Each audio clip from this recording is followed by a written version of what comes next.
Thank you. So happy to see you all and listening in this modern way. Sorry to not be with you at the end of this year's gathering and for the board meeting, but I hope to make up with a lecture. And I think that this lecture follows up a bit on, I see familiar faces who have also been present at the seminars that I've been given last year. And what I hope to do is to give a bit of an update on where these theories of entrepreneurship and business model canvas and the programs can be extended a bit. And I've named it Tapping the Customer Journey, and you see a customer journey going to buy something. And I think that I will touch upon two mechanisms of the customer journey, which is decoupling and disruption, which are all around us. But I hope that this will become clear over the lecture. So I've made a bit of an outline slide of what the general purpose and question of my lecture will be. And let me just see what I can put this on. So I think that one of the key insights of entrepreneurship teaching, and very important also for students to understand, is that entrepreneurship and also starting your own business is about solving other people's problems and not have your own ideas. So one of the main things is that people are often a bit afraid for entrepreneurship because they don't have an idea. And ideas are often connected also to technology in many fields of modern entrepreneurship. But basically, I think that the shift in entrepreneurship is that it is not so much about an idea, but whether you can have a customer and a good business model with which you can solve the problems of the customer. So far, so good, I think.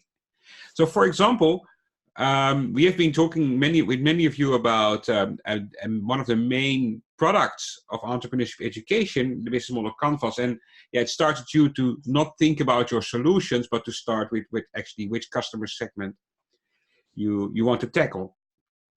But yeah, so the problem often then is where do we find our first customer problems? So that is something that we have not been talked about. That's more like come up with something that you find interesting. But maybe we can more systematically look at how we find the right customers for the right problems to solve. And I think that how can we scale those customer segments as an ambitious targets to large companies? And I think that many of the companies that you'll see in this lecture have been able to find the right customer. And that is basically probably more important than your idea is to find the right customer. So I think, so this lecture is, if you start these kind of things, where in a systematic way should you look for the right type of customers for a startup? So as a teaser, for a startup, you don't need a new idea. I think that all the examples of these very successful startups in this lecture start with the simple observation is that from a product and a service perspective, they do nothing new than what is already there. So all these companies start off with offering something that is already there. The thing is that they do it in a different way, with a different business model. So the leap from innovation to entrepreneurship is that you don't need new products or services. So you don't have to be innovative in that sense. You need to be innovative in the business model, how you deliver these products and services. Clearly, this is very black and white, but this is a way of thinking, and whether you can find customers that are not happy at the moment and whether you can serve them with a business model for existing products. And I think if you look around you in the world of the new unicorns of Uber, if you look at the unicorns like Netflix, they are basically doing that something somebody was doing before them, but they do it in a different way. Okay, so I've already mentioned one. So I think that one key thing that to start off this lecture is to think about the fact that in some industries, there are products and services, but they are not sold to a large bunch of consumers who would be interested in those products, but they cannot afford them, or they are not interested in the current way of delivery. And if we look at that, I've tried to make this in a bit like, oh, where is it? A bit like a thing. So this goes wrong. So that is one thing that we can think of. The other thing that we can think of is that there is this situation in which customers are only interested in just one part of the customer value chain. So in the sense that people are not interested in having a car, in buying a car and driving a car and buying insurance for the car. They're actually only interested in getting from A to B. And that's what is the element of their value proposition. So there are two kinds of things where we can look for customers. And one is, let's say, this kind of disruption. And the other one is this kind of customer journey. So this is a bit like the structure. Now I have to make a small move here of sharing my screen. Because I have seen that I have not the fantastic presentation, which is difficult, but this should work. Because I want to start with this one. Can you see this one? Yep. Yeah, okay. So it's a bit small probably in your, but you probably have a very big screen. So this is the first kind of thing that I would like to show. And I'd like to show you the example of Netflix. So clearly I'm talking about very famous companies now, but they all started off as a startup. And it's about the general idea of how they try to come up with the business idea.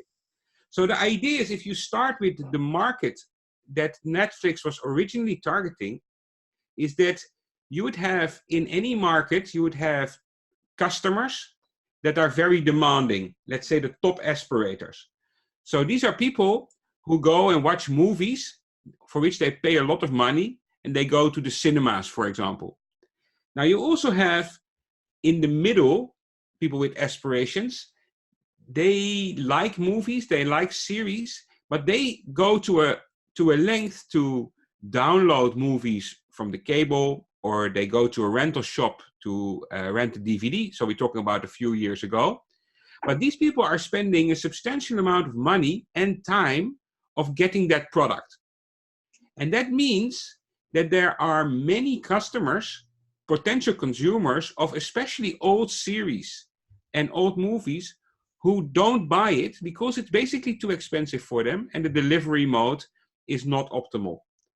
So the idea is that you'd have the top people who are very interested in the newest movies. You have many people who have some money and time who can download or go to the rental shops, but you have a large amount of working people who don't have time and money to do all these kind of things. So basically they are shut out of the market. You can call them the downside of the market, where the pricing of the market is not right, in the sense that there are many consumers who don't buy it in a microeconomic kind of terms.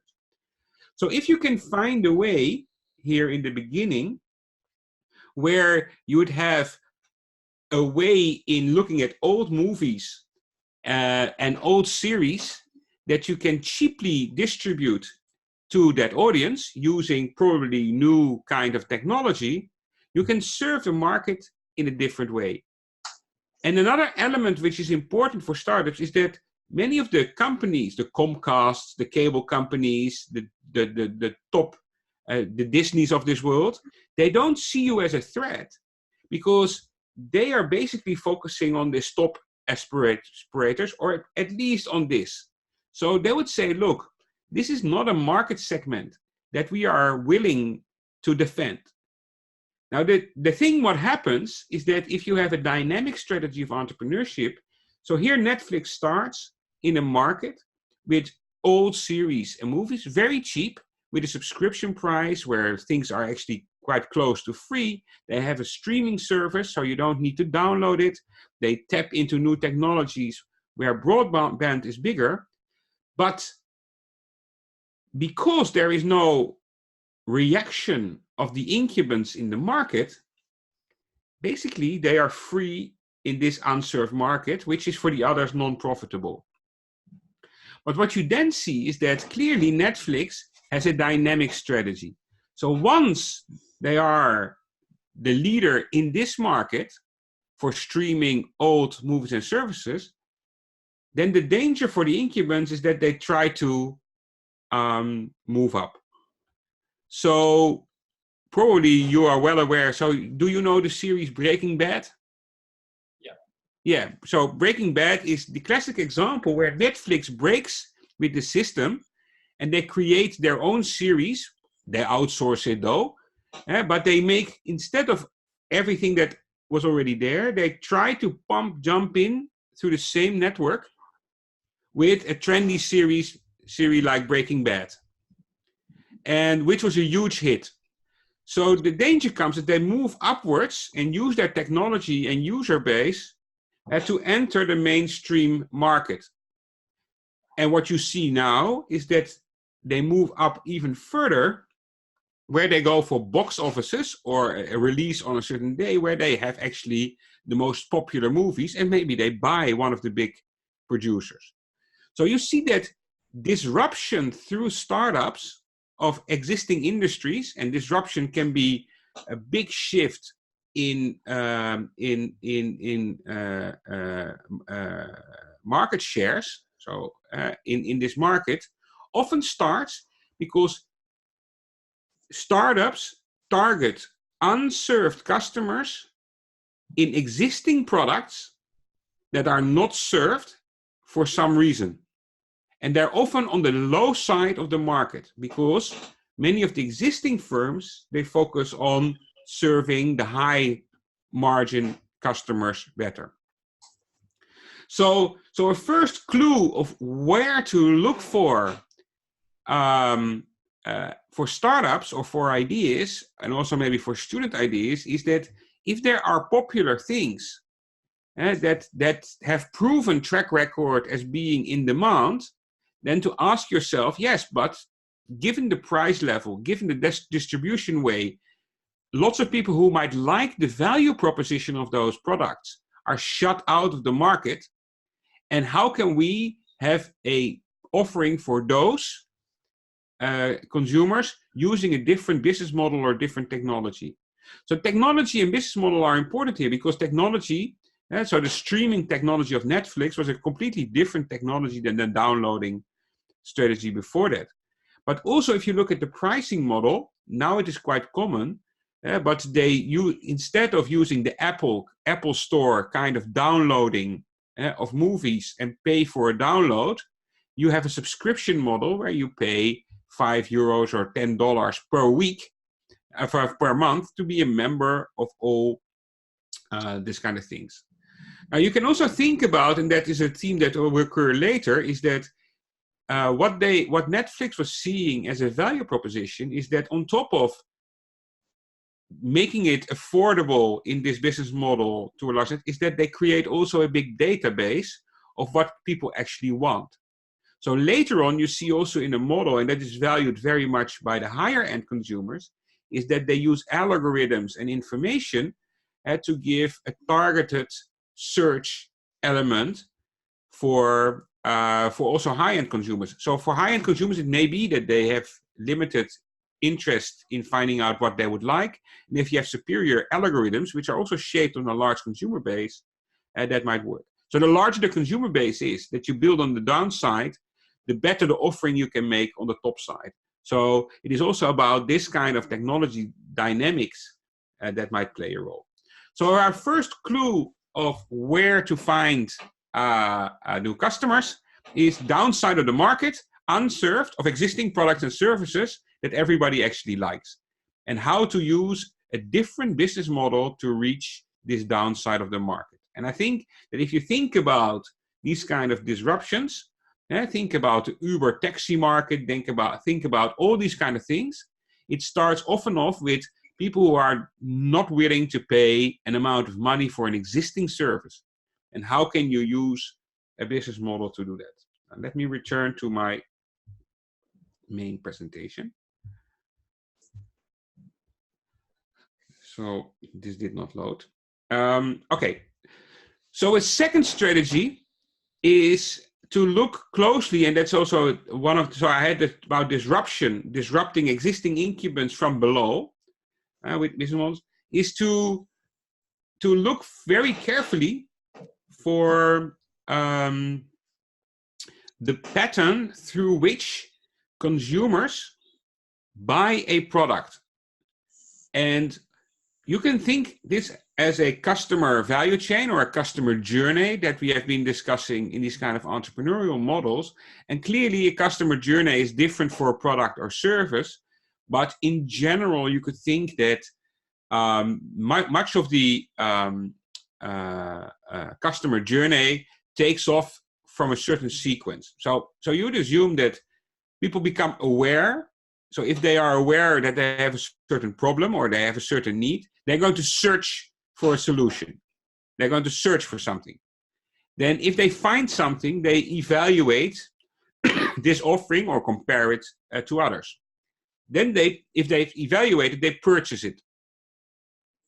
They consume it, and then they dispose probably of something if it's a hardcore product. So this is, let's say, what from the customer perspective, the journey.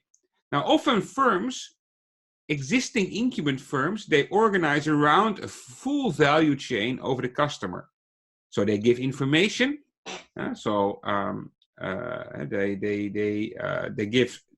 They help with the search. They make you evaluate, test, etc. You buy it, consume it, and in some cases, of course, they also get rid of your waste.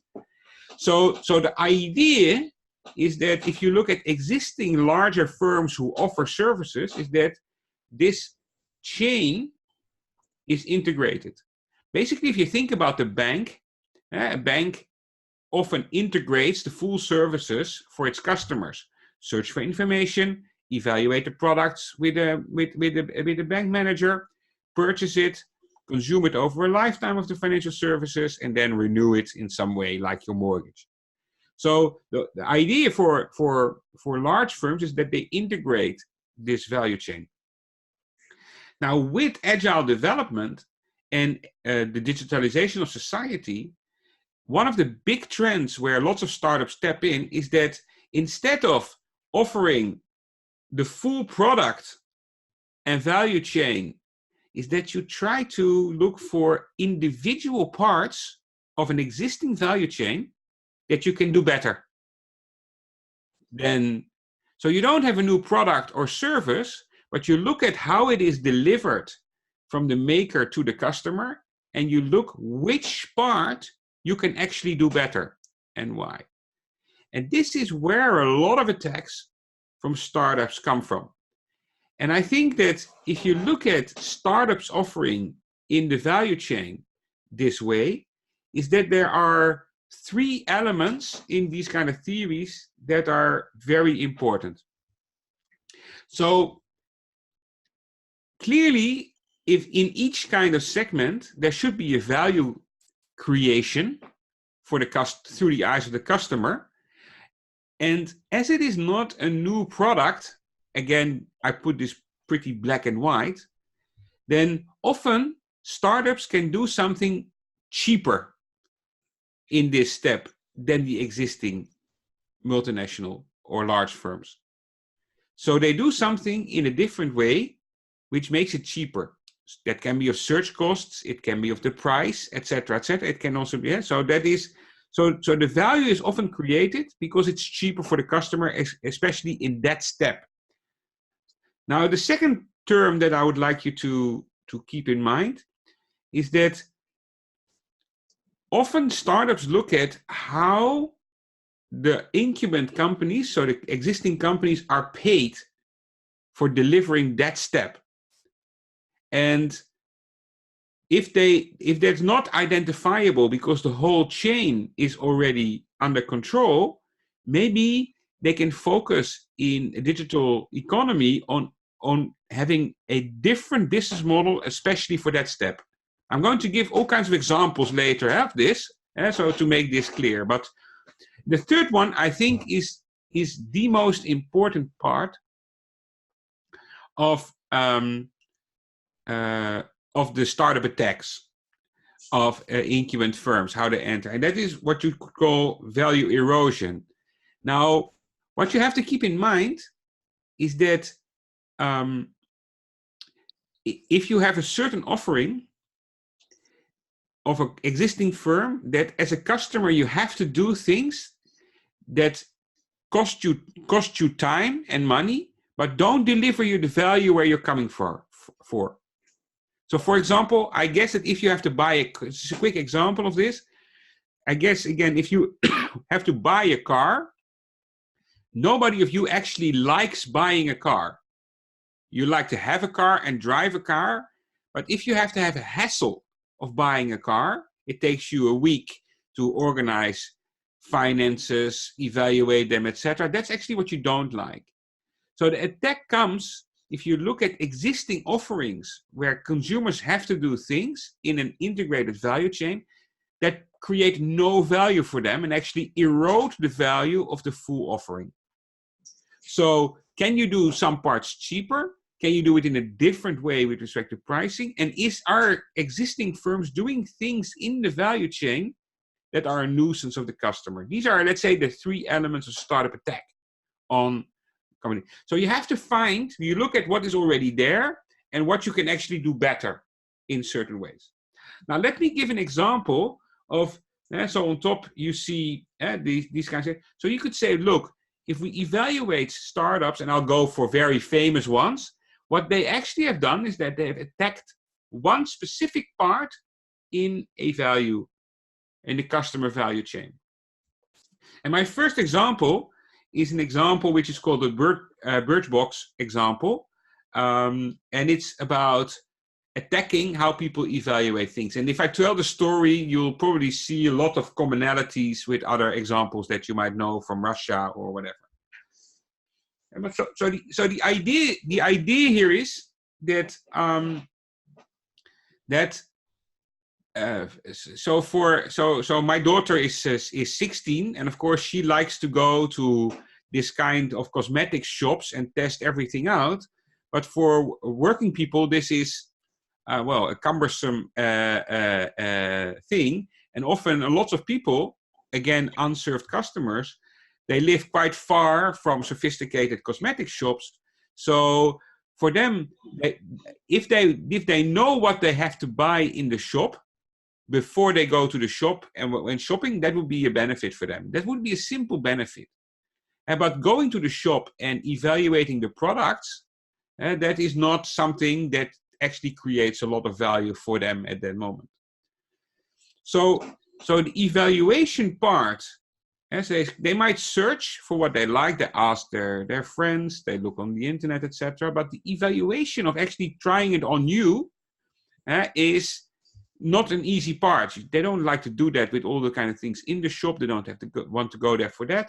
So the evaluation part, and then they like simply to buy what they like, consume it, and get rid of it.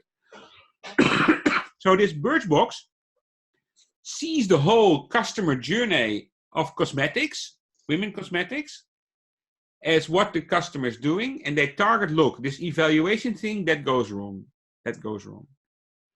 And they don't, so the incumbents are the integrated shops, but they try to separate the testing from the shopping. And the value erosion occurs because in the original situation, the incumbents have you test the things in the shop. And the value delivery, so if you can do that better by sending a box with different kind of cosmetics to people who are interested, sponsored by the people who put things in the box, and maybe for a small, you do a bit more so that people want to pay a subscription per month to test 5 or 6 things out and to get fashionable stuff, then you have this offering. And often if you then do it online, you don't need the shops. So if you can have the orderings from the box directly to the producers outside of shops, you can make the offering much cheaper.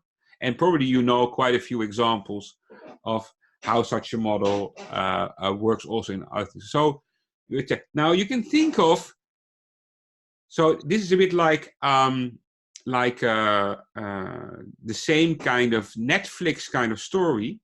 So you might think, where is this going? Because this is not a very old product, so it's still a young firm. But you might think, okay, if we are a firm basis in the evaluation market, then instead of going for more sophisticated customers, we can think of how can we jump in the customer value chain from the evaluation where we now are dominant to probably something that is next to us, the actually buying of it. So, and if we have the buying, how can we go to the disposal of it? And if there is money in each step of the customer journey, so like the value chain analysis, money, the value is created over the whole value chain, you try to take over from your niche in the value chain the steps towards the other parts. So you might think, okay, so if you can have, let's say, this pre-ordering, this kind of Amazon position that I come later on, where people evaluate, but you give them the offer, for example, through an app, that they can buy immediately the things that they want, and you get 30% out of it, and you jump into purchasing.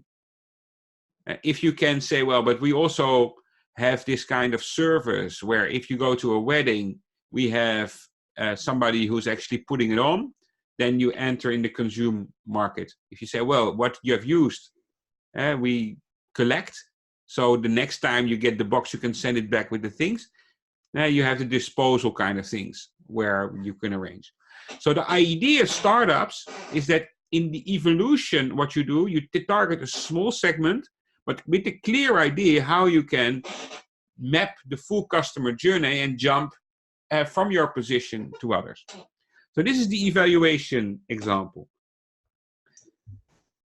Let me go to other example that is famous. Well, it's famous in Amazon, but probably in Russia there are several of these offerings. And so you combine the search and the purchase thing. And one example is Amazon's one-click.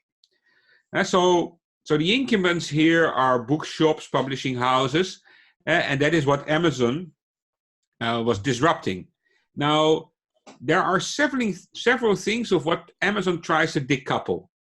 So what they've tried to split. So it's a great example of the digital society, because if you look at books, Amazon started off as a search engine for books, basically, where you search for books and they are generated, but the books were sold by, let's say, the original book publishers.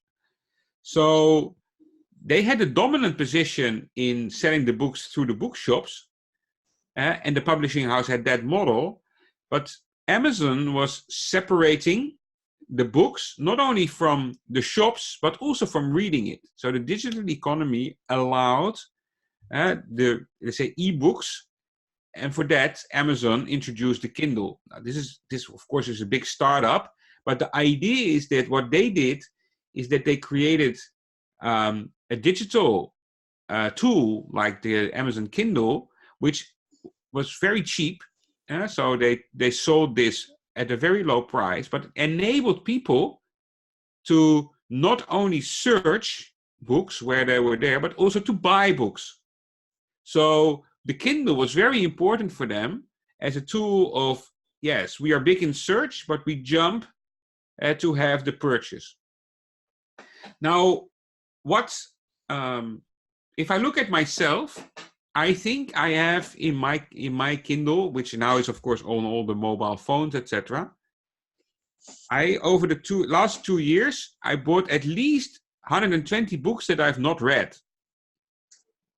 So I'm a consumer. I'm a very impulsive consumer. So I know that if I get this kind of, if I search for some information and I find the book that I like, but then I immediately get a recommendation of 2 other books that I might also like, then I'm very inclined to buy them if I think the price is right. This is not good, so I'm not saying, of course, I shouldn't do it, but I'm addicted to it. And one of the things that has made me addicted of overspending on books is this one-click system. So if you think about customer experience, so optimizing, so really it is so super simple to move in Amazon from search to purchase with the one-click button that immediately downloads it on my Kindle, immediately pays for me. So 1 second after that, I can actually open the book. So that user experience is fantastic, where they jump from search to purchase. Now, you see that it's nice to look back at Amazon, because what they try to do is they know exactly the full customer journey of people buying books. Is that they say, well, yeah, but we also have this evaluate. So this opinions system where you can read the opinions of others in the book, so you don't that serves to evaluate you. The consumption, the digital in consumption can be much quicker, but also in consumption they do different things.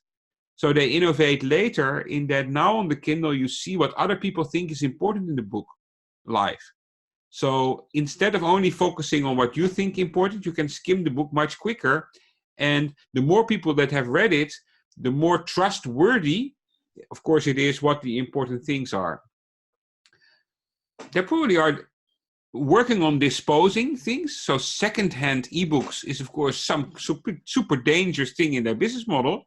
But you see it happen where you can rent or peer-to-peer systems you buy in. So what the idea here is how can we optimize this? And one click is probably the one where over search and buy, that is still much better organized in Amazon, to my opinion, than in any of their competitors, where you have to fill in your details again, or your credit card number, or etc., etc.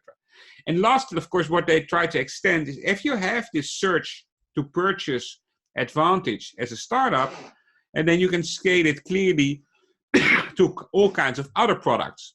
So electronics, and then you compete immediately with eBay. So this is the other attack. A third attack is an example that I've been giving is how can you decouple activities in the value chains for in consumption. So I first had a question: is Uber a taxi? And who are the incumbents here? So clearly Uber, and in your case also Yandex, etc. There might be, you might first think that they are in the taxi market, but I find it more intriguing to think that their main incumbents that they are attacking is not so much customers of taxis which are already there, but it's actually the car industry. And people like to have to drive, and it's very efficient for them to drive from A to B. But the idea is that the current model is that people buy cars. And it is really amazing that if you go to Moscow, that you see people sitting in cars, and whereas it should be very expensive to have a car. If you live somewhere in the city, the traffic jams are horrible, and Yandex is very cheap. So if you think about it, the real competition probably in the end game of Uber or Yandex is not to compete in the taxi market, but to make sure that people have no cars. So that they compete, that nobody buys a car anymore. So their main incumbent competitor is that people would say, look, that 90% of the people would say, yeah, well, I don't need, if I have self-driving cars who pick me up in the morning, why would I insure and buy, etc. a car? So the decoupling in that market is more that you separate driving in a car from A to B to actually car ownership as a model. So that's the activity that you decouple. So here, it is really that in consumption, you look at value erosion, and it could actually well be that for a lot of people, actual driving is not the thing that they like. It simply costs a lot of time, and they would rather work instead. So if you go to Silicon Valley, then if you have a year, if you drive Uber for a year, it would cost you $25,000 a year, and then you can drive everywhere. You don't need a car, and you don't lose the time. So that is for lots of people, compared to owning an expensive car, which is not a value, that is not a status symbol anymore. It's a good option. And so the way in which the value is delivered is more the taxi kind of element. So they do it through starting off as a taxi and try to, of course, make this taxi self-driving. And so it's a target and a lower purchasing cost. So it's really cheaper than the taxi. Now, if you think about jumping of Uber, an interesting, intriguing idea that I always had is maybe they buy Teslas. So Tesla's not going that well. These people know each other well. But the technology that breaks up the car market is how can you drive more efficiently, clearly with electric cars, but also with self-driving cars. So probably it's interesting to see that Tesla is the main thing. So the more broader point that I'd like to make here about Uber, and it's also about some other kind of thing, is that if you dominate the consumption market for taxis and basically for riding in large cities for a lot of people, is that you may not have to jump to purchasing a car or purchasing the elements of driving a car with doing that also yourself. So you don't necessarily have to have Uber cars, like you produce these cars.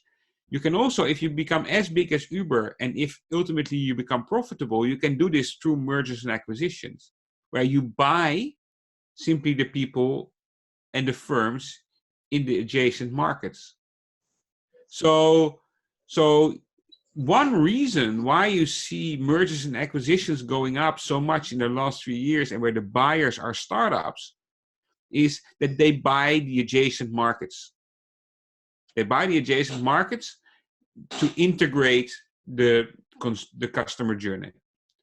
So Netflix made the offering, but maybe for the ticket box big releases, they have to buy one of the big movie producers. And the same is probably true for Uber. And so there are quite a few other examples. I've not mentioned other examples, but think about takeaway. So food delivery, you separate going to a restaurant where you eat with restaurant food at home. And you make an app and you have a different delivery model. So you decouple elements of consumption that people don't like. So they don't like to eat in the restaurant always, or to go there, etc. But they like the quality of the food. They like to eat well. So they decouple. So that's the eroding part, is that you don't want to be in the restaurant. So that you don't like of the full offering of a good chef. So startups try to look for what in an existing offering of a product and a service consumers don't like. They don't like to drive. They don't like to eat in a restaurant. They don't like, but it's essential for the current offering. Try to separate it and do one part better. That's basically the strategy, and then work out from there. Okay. So my last example, of course, is about disposal. So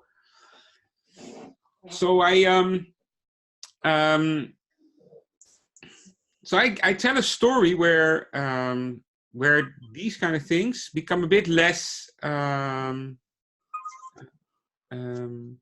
would I say?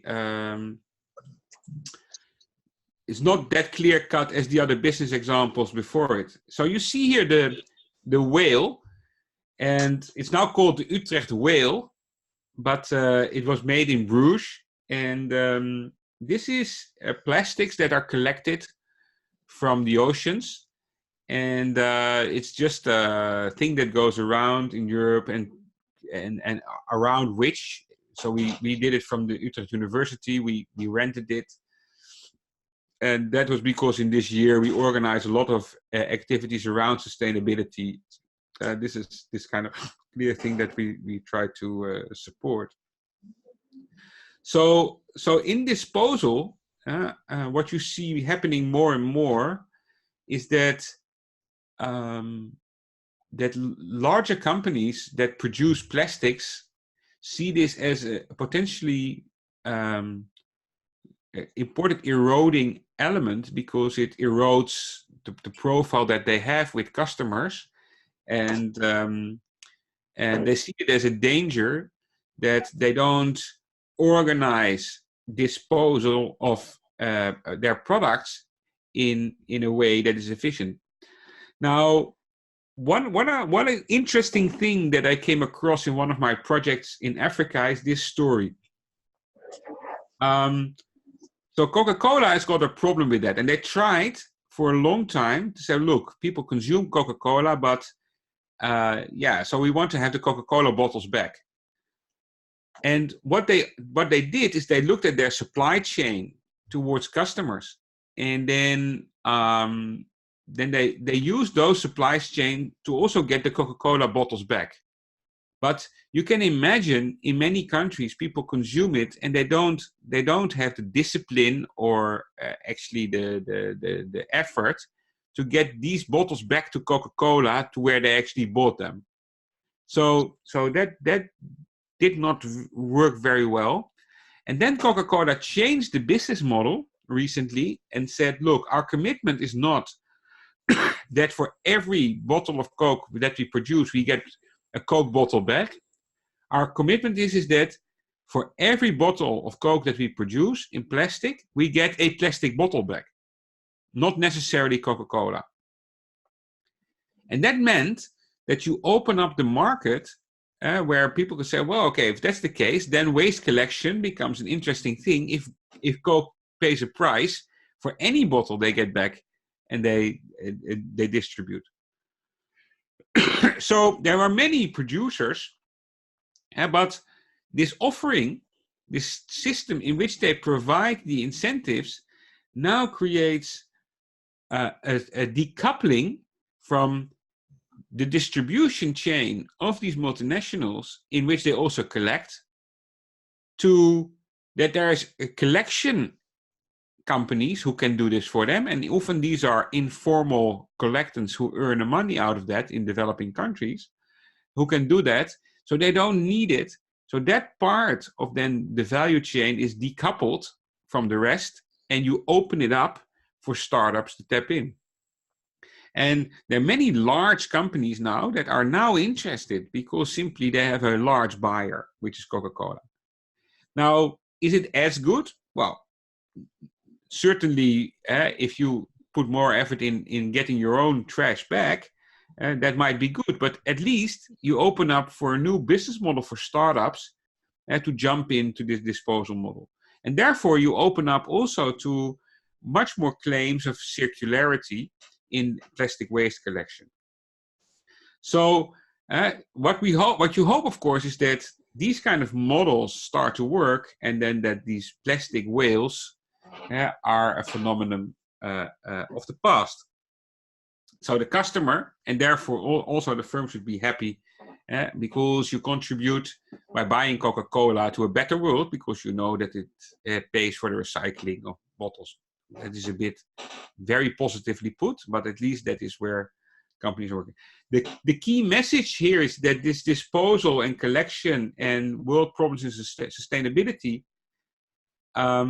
with a different business model that Coca-Cola introduces in this market, just by saying, look, we don't care whether it's our bottles, but the bottles, and we buy it, opens up a whole business model for informal waste collectors, and you use the wisdom of the crowds to serve it. So that is So you don't do anything. There are no different products or services. It's simply that you change the options in the business model for startups, which makes the big difference. Okay. Now, to drive this point home and to end also this seminar, is we have looked at various elements, various things that startups, for inspiration, would like to, in a structured way, to target certain customers. Now, one of the things is that one of the last undisrupted industries where startups have made no inroads yet is probably higher education. So, so there are many incubators and many, let's say, online activities around it, but maybe this is hospitals have been eroded, etc., etc. But the last thing that is standing, that people say, is these large universities like TSU, Utrecht University. And if you are in university or you're an administrator, etc., then you can think with these kind of tools in a let's say structured way of where competition, but maybe also opportunities might come from. So one thing, if you think about this kind of an unserved customers need, is that you ask yourself, okay,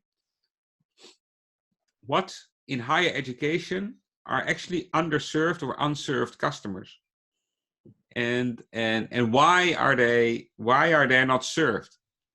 And what you see more and more, so things like the rise of online courses is also to extend the market to people who are not able to do. So with lifelong learning, these kind of things, people who are already graduated but don't have the skills, who are currently unserved by university, and play a role. So the strategic thing is, should university target these with online courses or with evening lectures for etc., or what is the role of new suppliers in there?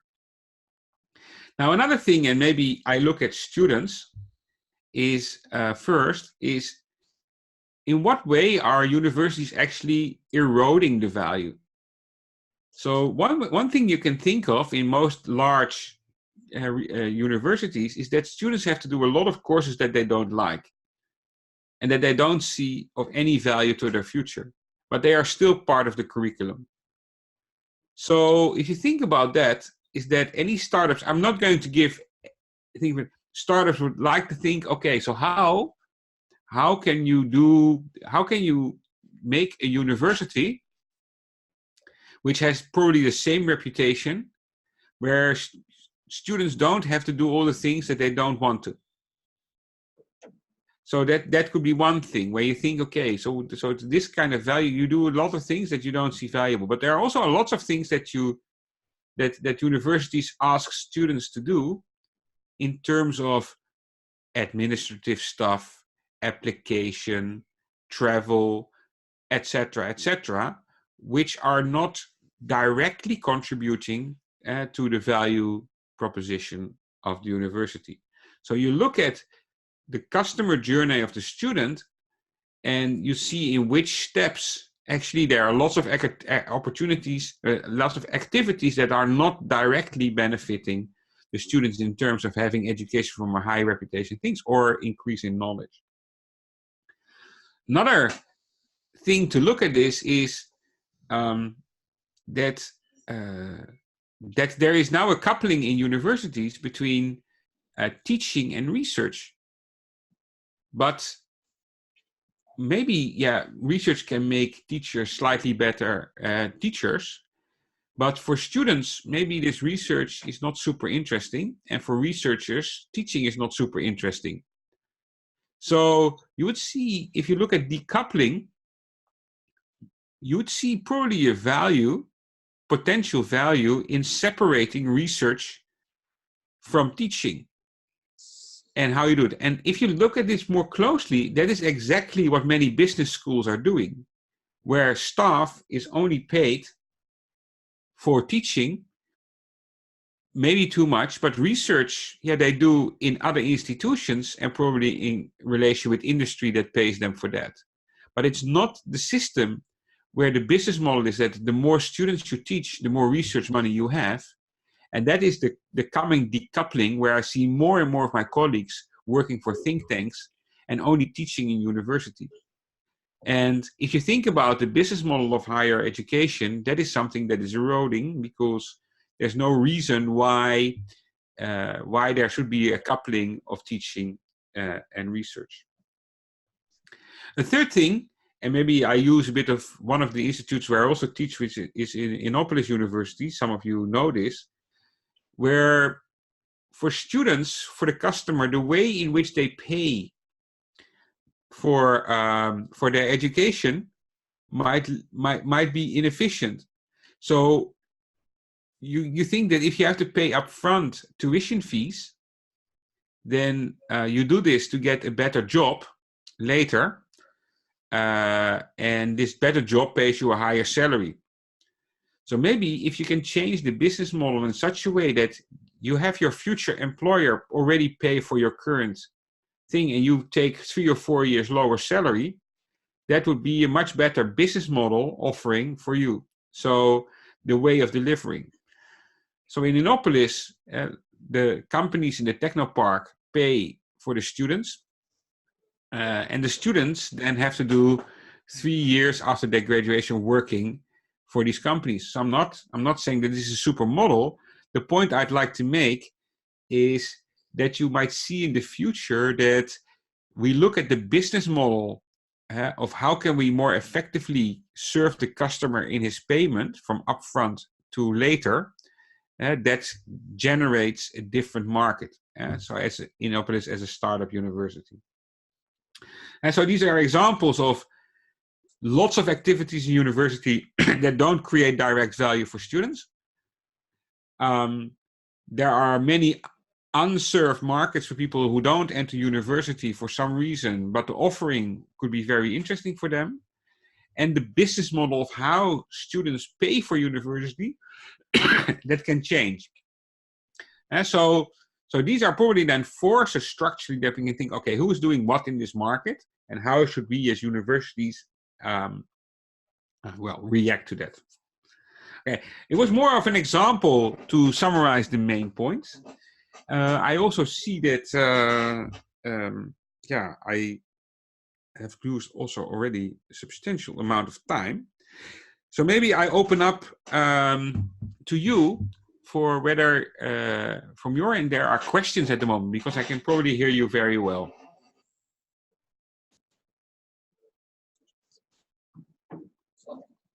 Can I ask a question, Hein? Yeah. So regarding your example of CocaCola and this disposal business model, so is it really cost efficiency to buy all these plastic bottles back? So because actually it's doesn't look like that.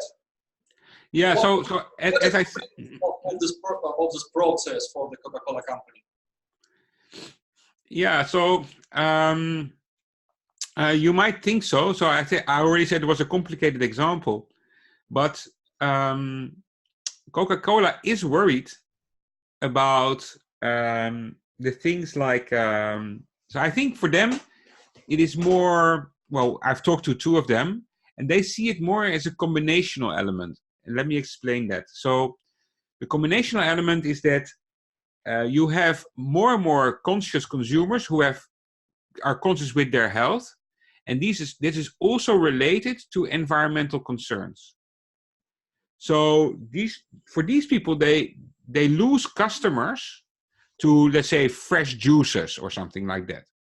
Now, the main argument for these consumers is their own health, but the bad profile of plastic bottles and companies that do it doesn't help in their assessment of how they judge Coca-Cola. So it is the market segments, and so they're not only Coca-Cola itself, but they have many of these fruit drinks as well. So they'd like to have this profile.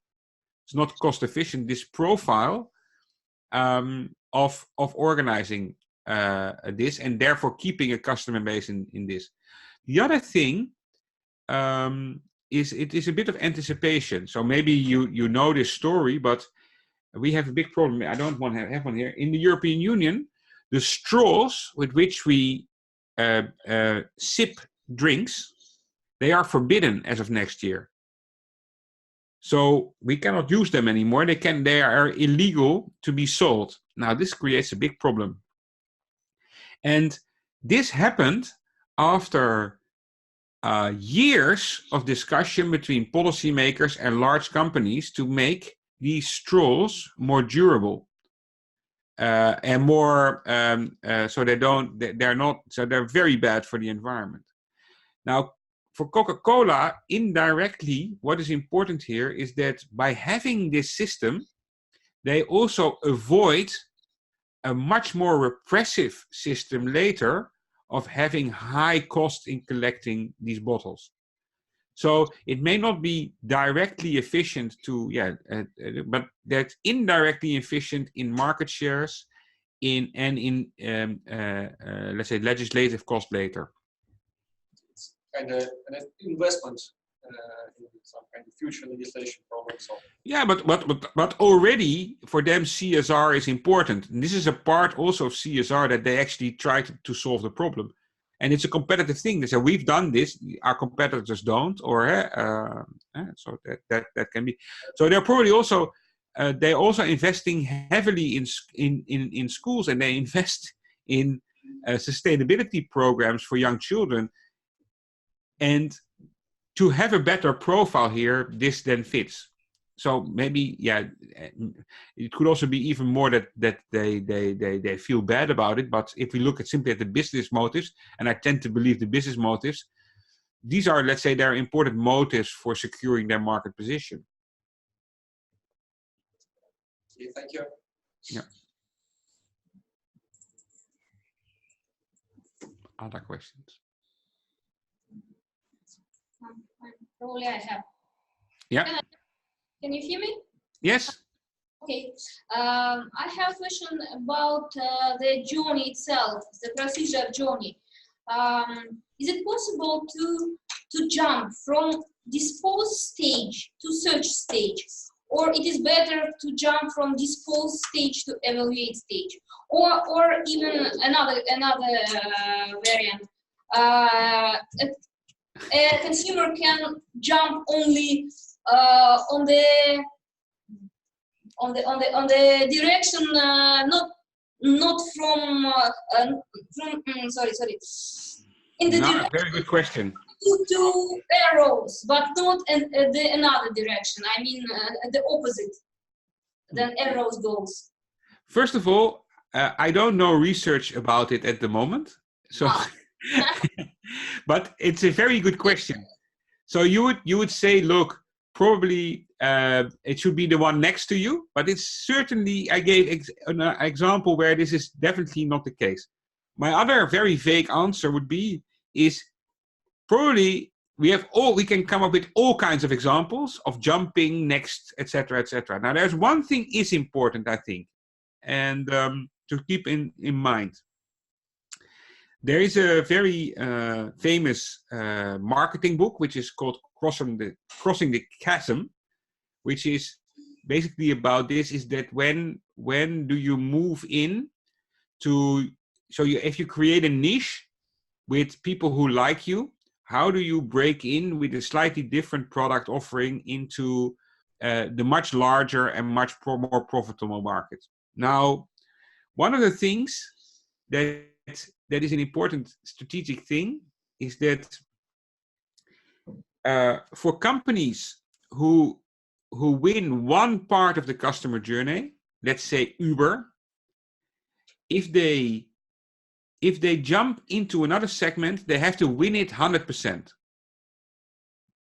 So they go in it to also dominate that part. So it's very difficult if you are dominating in one part as a large player to play a smaller role in the other parts. So one of the things that many of these firms are looking for, and that's behind, let's say, how they jump, is what other part can we completely dominate? And because they need to dominate to charge the price. So I think that if you look carefully to many of these examples and what they actually jump in the value chain, the motive is which one is not whether we can also serve that, but which is the one that we can really dominate. And that is, I think, in practice, a very important element for jumping. If you look at Facebook, that started off like a search engine, communication engine. As soon as they went into the advertisement market, then you have to win it. And of course, Google is still big there, but the idea is that you only jump if you can have a very significant position in that market as well, and not only that it serves you in the customer relations. So you'd look for other unserved parts, not to integrate the thing, but that you can dominate with the same kind of tools. That's, yeah. But there's no reason why you should not jump. You should do something in the middle.